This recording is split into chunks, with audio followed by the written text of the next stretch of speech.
மற்ற ஷோரூமை காட்டிலும் தருண் மோட்டார்ஸ்ல தான் வண்டி எடுக்கணும் அப்படின்னு சொல்லிட்டு ஏன் செலக்ட் பண்ணுங்க தருண் மோட்டார்ஸ்? அதுலயும் ஸ்பெசிஃபிக்கா N250 தான் எடுக்கணும் அப்படிங்கிறதுக்கான காரணம் என்னன்னு எங்ககிட்ட ஷேர் பண்ணிக்கோங்க. Sure ma'am. என் பேர் வினய்.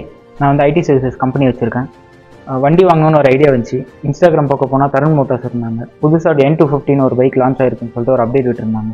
அந்த பைக் பார்த்தீங்கன்னா 3 மோட்ஸ் இருக்குது, டிஜிட்டல் ஓடோமீட்டர் இருக்குது, ஜிபிஎஸ் நேவிகேஷன் இருக்குது. இது எல்லாமே இருந்ததுனால சரி போய் பார்க்கலாம் அப்படின்னு சொல்லிட்டு ஷோரூம் வந்தவொடனே டெஸ்ட் ட்ரைவ் கொடுத்தாங்க. டெஸ்ட் ட்ரைவ் ரொம்ப பிடிச்சிச்சு. இதில் மெயினான ஸ்பெசிஃபிகேஷன் என்னென்னா ப்ரைஸிங். மற்ற பிராண்டை விட N250 வந்து இந்த ப்ரைஸிங் எந்த பிராண்ட்லையுமே கொடுக்கறது இல்லை. எக்ஸ் ஷோரூம் ப்ரைஸ் வந்து 1,50,000 தராங்க. தேங்க்யூ.